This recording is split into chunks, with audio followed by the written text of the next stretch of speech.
Welcome to VTV prime. మనం గతంలో చర్చించుకున్నాము. పాఠశాల విద్య, ముఖ్యంగా స్కూళ్ళు ఏపీలో ఈ కూటమి ప్రభుత్వం అధికారంలోకి వచ్చిన తర్వాత ఎంత అస్తవ్యస్తంగా విద్యా విధానం తయారైంది అనేటువంటిది మనం చాలాసార్లు చర్చించుకున్నాం. ఆ మధ్యన పార్లమెంట్లో కూడా ఆయన కేంద్ర విద్యాశాఖ సహాయ మంత్రి జయంత్ చౌదరి ఇచ్చినటువంటి డేటా ఏదైతే ఉందో, మన వైవి సుబ్బారెడ్డి గారు అడిగినటువంటి ప్రశ్నకి ఆయన ఇచ్చినటువంటి డేటా ఎంతమంది స్కూల్ డ్రాప్ అవుట్లు అయ్యారు అని అంటే, ఈ రెండేళ్ల కాలంలోనే దాదాపు 1,00,000 పైచిలుకు విద్యార్థులు గవర్నమెంట్ స్కూల్స్ వదిలేసి ప్రైవేట్ స్కూల్స్లోకి మారిపోయారు అనేటువంటిది. అయితే ఇక ఒక్కసారి వెనక్కి వెళ్తే, జస్ట్ రివైండ్లోకి వెళ్తే కనుక, జగన్మోహన్ రెడ్డి గారు అధికారంలోకి వచ్చిన వెంటనే నాడు నేడు అనేటువంటి ఒక రిఫార్మ్స్ తీసుకొచ్చి, నాడు నేడు ద్వారా స్కూల్స్ని అద్భుతంగా తయారు చేసి, ఏది డిజిటల్ బ్లాక్ బోర్డులు కానీ, అద్భుతమైన ఇవి కానీ, గవర్నమెంట్ స్కూల్స్లో ఎప్పుడు నభూతో నా భవిష్యత్తు అన్నట్టుగా. ఎందుకంటే చంద్రబాబు నాయుడు గారి గురించి మనకు తెలుసు. ఆయన అసలు ఫస్ట్ ఎన్టీ రామారావు గారి నుంచి అధికారంలోకి వచ్చిన తర్వాత చేసిన మొట్టమొదటి పనే గవర్నమెంట్ స్కూల్స్ని మొత్తం నిర్వీర్యం చేసేసి ప్రైవేటు పాఠశాలలు అని విపరీతంగా ప్రోత్సహించి మనం చూస్తూనే ఉన్నాం. నారాయణ చైతన్యాలు ఈవేళ మొత్తం మోనోపలి, ఏకఛత్రాధిపత్యం తోటి నడుస్తోంది, విద్యా వ్యవస్థలో నడుస్తున్నాయి అవి అని అంటే కారణం దానికి చంద్రబాబు నాయుడు గారు అనేటువంటిది పరిశీలకులు చెప్తారు. ఎందుకంటే ఆయనకు ప్రతిదీ విద్యే కాదు, ఆ తర్వాత అన్నీ కూడా ఆయన పీపీపీ అనేటువంటి మోడల్లో ప్రైవేటు పరం చేసేటువంటి ప్రయత్నాలు ఎప్పుడు చేస్తూనే ఉంటారు. ముఖ్యంగా పాఠశాల విద్య గవర్నమెంట్లో ఉండాల్సినటువంటి అవసరం ఏంటి అని అంటే, పేదవారికి విద్య అందాలి అనేటువంటి ఒక గొప్ప వరాన్ని ప్రసాదించినటువంటి విద్యాదాత అని చెప్పుకోవాలి వైఎస్ రాజశేఖర రెడ్డి గారు. ఆయన ఇచ్చినటువంటి ఫీజు రీఎంబర్స్మెంట్ ఏదైతే ఉందో, అది కనుక అసలు విద్యా వ్యవస్థలోనే అదొక పెద్ద గేమ్ చేంజర్ అయింది. ఆ జనరేషన్లో చాలామంది దాదాపుగా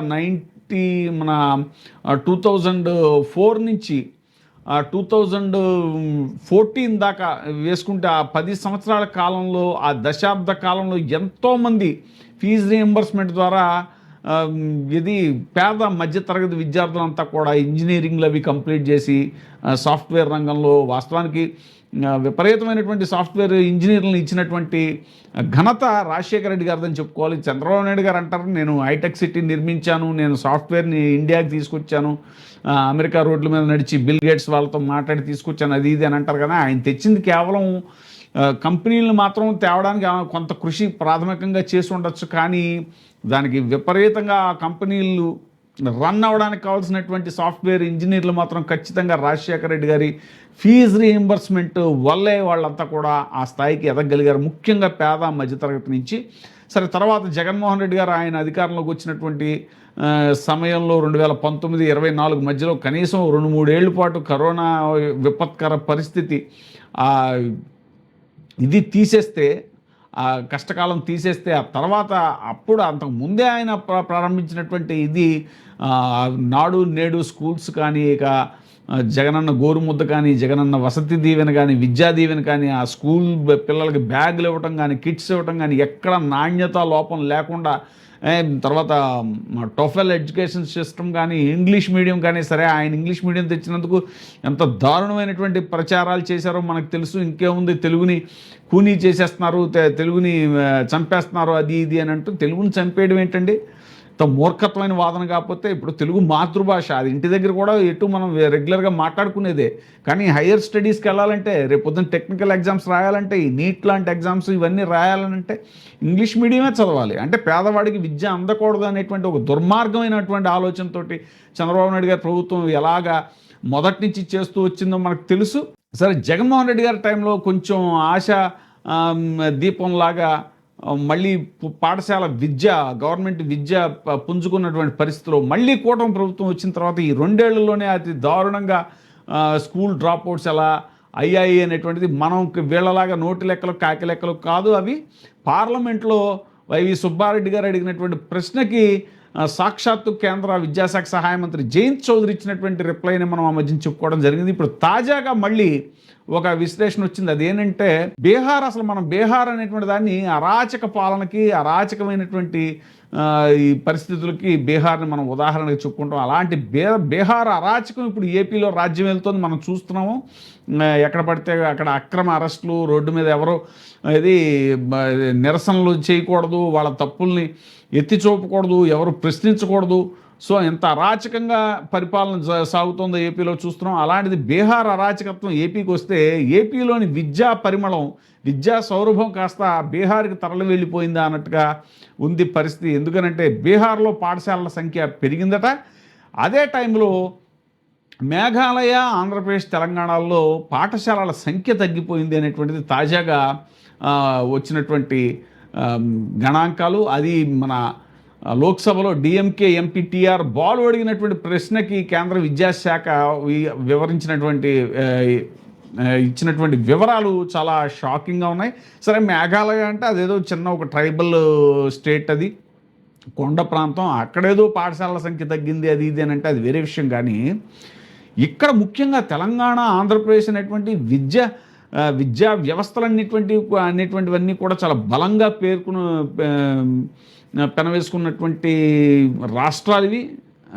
విద్యా వ్యవస్థలో ఎన్నో అవకాశాలు ఉన్నటువంటి ఇక్కడ అలాంటిది గవర్నమెంట్ పాఠశాల విద్యలో ఎంతో ప్రాముఖ్యత పొందినటువంటి ఈ రాష్ట్రాల్లో కూడా, ముఖ్యంగా ఆంధ్రప్రదేశ్లో ఈ 2 ఏళ్లలోనే అంత దారుణంగా పాఠశాలల సంఖ్య పడిపోవడం అనేటువంటి చాలా దారుణం. ఒకే సంవత్సర కాలంలో అంటే 2024-25 నుంచి 2025-26 వరకు దేశవ్యాప్తంగా ఉన్న ప్రభుత్వ ప్రాథమిక పాఠశాలల సంఖ్య 9,866, అంటే దాదాపు 1.1 మేర తగ్గింది అనేటువంటిది.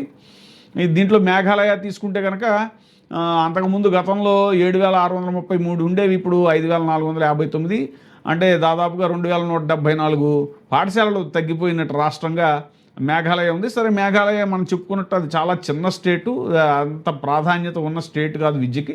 కానీ మరి తెలంగాణ, ఆంధ్రప్రదేశ్ ఎంత విద్యా ప్రాధాన్యత ఉన్న రాష్ట్రాలు. మరి తెలంగాణలో 1,961 పాఠశాలలు తగ్గిపోతే ఆంధ్రప్రదేశ్లో 1,446 పాఠశాలలు తగ్గిపోయి, ఆంధ్రప్రదేశ్లో తగ్గడానికి వీలు లేదండి. ఎందుకనంటే గత జగన్మోహన్ రెడ్డి గారి టైంలో చేసినటువంటి సంస్కరణలు, విద్యా సంస్కరణలు ఏవైతే ఉన్నాయో వాటి వల్ల విపరీతంగా స్కూల్ విద్యార్థుల యొక్క సంఖ్య గణనీయంగా ప్రభుత్వ పాఠశాలలో పెరగటం, అడ్మిషన్ల కోసం రికమెండేషన్లు చేయాల్సినటువంటి పరిస్థితిని ఇచ్చి స్కూల్ డ్రాప్అవుట్స్ పెరిగిపోయే ఈ 2 ఏళ్లలో అనేటువంటిది ఒక ప్రమాదకరమైన పరిణామంగా మనం చెప్పుకుంటూ బాధపడుతున్న టైంలో అసలు పాఠశాలల సంఖ్య కూడా తగ్గిపోయింది అని చెప్పుకోవడం అనేటువంటిది ఇంకా చాలా దారుణం. ఇది ముఖ్యంగా నారా లోకేష్ గారు, నేను అసలు విద్యాశాఖలో సమూలమైన మార్పులు చేసేసాను, గొప్ప గొప్ప సంస్కరణలు తెచ్చేశాను అని చెప్తున్నటువంటి ఆయన విద్యాశాఖలో ఇంత దారుణంగా పాఠశాలల యొక్క సంఖ్య పడిపోవడం అనేటువంటిది చాలా దారుణం. ఆల్రెడీ ఆ డిఎస్సిలో అవకతవకలు కానీ, ఇంకా ఏది మన స్కూల్ పిల్లలకి ఫీజు రియంబర్స్మెంట్ బకాయిలు కానీ, విద్యా దీవెన, వసతి దీవెన, వాటి యొక్క బకాయిలు కానీ, ఒక నాణ్యమైనటువంటి స్కూల్ బ్యాగులు లేవు. ఇన్ని సమస్యల మధ్యన విద్యాశాఖ, ఏపీలో విద్యాశాఖ చాలా దారుణమైన పెర్ఫార్మెన్స్లో ఉంటే, అది కాక మళ్ళీ పాఠశాలల సంఖ్య తగ్గిపోవడం అనేటువంటిది చాలా పెద్ద సెట్ బ్యాక్ ఇది గవర్నమెంట్కి. మరి దీని మీద వాళ్ళు ఏమైనా ఆలోచిస్తున్నారా, లేకపోతే ఏమైనా చర్యలు చేపడుతున్నారా లేదా అనేటువంటిది, డ్యామేజ్ కంట్రోల్ చర్యలు ఏమైనా చేపడుతున్నారా లేదా అనేటువంటిది ప్రభుత్వం సమాధానం చెప్పాల్సిన పరిస్థితి. ఇదే సమయంలో బీహార్లో 66,803 స్కూల్స్ అంతకుముందు ఉంటే ఇప్పుడు 66,915 స్కూల్స్ అయ్యాయి. సరే, అది 112 పెరిగినా కూడా బీహార్ లాంటి రాష్ట్రంలో ఇప్పుడు మనం చెప్పుకున్నట్టు ఒకప్పుడు అరాచకానికి కేర్ ఆఫ్ అడ్రస్గా ఉండేటువంటి బీహార్లో ఇప్పుడు పాఠశాలల సంఖ్య పెరగడం ఏంటి, ఆ బీహార్ అరాచకత్వం కాస్త ఏపీకి రావడం ఏంటి అనేటువంటిది ఇప్పుడు జరుగుతున్న చర్చ. ఛత్తీస్గఢ్ కూడా అతి చిన్న రాష్ట్రం, అది కూడా అసలు చాలా వెనకబడిన రాష్ట్రం. అక్కడ కూడా 43,836 నుంచి 43,853కి, అంటే 17 పాఠశాలలు అక్కడ కూడా పెరిగినటువంటి పరిస్థితి. మరి ఈ విధంగా 3 ఏళ్ల కాలంలో ఆంధ్రప్రదేశ్లో మొత్తం 972 ప్రభుత్వ మరియు ఎయిడెడ్ పాఠశాలలు మూతపడ్డాయి అని అంటే ఇది ప్రభుత్వానికి చాలా మాయని మచ్చ. ముఖ్యంగా విద్యాశాఖ నిర్వహిస్తున్నటువంటి నారా లోకేష్ గారు మరి దీనికి సమాధానం చెప్పాల్సిన పరిస్థితి ఉంది అనేటువంటిది ఈ సందర్భంగా ఇది మేధావులు అలాగే విద్యావేత్తలు ప్రశ్నిస్తున్నటువంటి పరిస్థితి. ఇక విద్యార్థుల నిష్క్రమణ ప్రభుత్వ పాఠశాలల నుంచి విద్యార్థుల సంఖ్య కూడా క్రమంగా తగ్గిపోతుంది. అదే సమయంలో ప్రైవేట్ పాఠశాలల్లో విద్యార్థుల చేరికలు పెరుగుతున్నాయి అనేటువంటిది ఇది గతంలో కూడా మనం చెప్పుకున్నాం. ఏకోపాధ్యాయ పాఠశాల అంటే ఒకే టీచరు ఎంపీ రణదీప్ సింగ్ సుర్జేవాలా ప్రశ్నకి ఇచ్చినటువంటి సమాధానంలో ఆంధ్రప్రదేశ్లో ఏకంగా 16,357 ప్రభుత్వ పాఠశాలలు ఒక్క ఉపాధ్యాయుడితోటే నడుస్తున్నాయి అనేటువంటిది. మరి ఇవన్నీ ఈ గణాంకాలన్నీ ఇదేదో జస్ట్ లైక్ దట్గా వాళ్ళ సొంత మీడియా చెప్పినట్టు గాలి లెక్కలు కాకి లెక్కలు కాదు. ఇవన్నీ కూడా స్పష్టంగా పార్లమెంట్లో కేంద్ర విద్యాశాఖ చెప్తున్నటువంటి గణాంకాలు ఇవన్నీ కూడా. ప్రభుత్వ పాఠశాలలు ఇది 45,000 ఉంటే ఇది 23-24లో 24-25కి వచ్చేసరికి 44,886కి పడిపోవడం అనేటువంటిది. ఇక ఇది 2025-26కి వస్తే 44,222 అంటే దాదాపు 778 స్కూల్స్ ప్రభుత్వ పాఠశాలలు మూతపడ్డాయి. ఎయిడెడ్ పాఠశాలలు అయితే 194 మూతపడ్డాయి.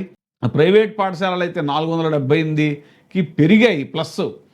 ఇక ఇతర పాఠశాలలు అయితే 36 తగ్గిపోయాయి. మొత్తంగా చూసుకుంటే 530 పాఠశాలలు అనేటువంటి ఇది ప్రభుత్వ పాఠశాలలు పడిపోవటం అనేటువంటిది చాలా దారుణమైనటువంటి విషయం. అలాగే స్కూల్ డ్రాప్అవుట్స్ విషయం కూడా అప్పుడు మనం చెప్పుకోవడం జరిగింది.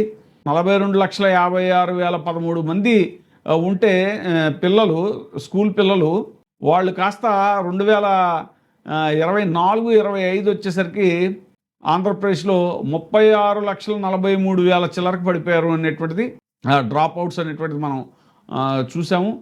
2024-25కి 15.5% సెకండరీ స్కూల్ ఎడ్యుకేషన్లో ఇది డ్రాప్అవుట్స్. ఇలాగా ప్రతిదీ కూడా.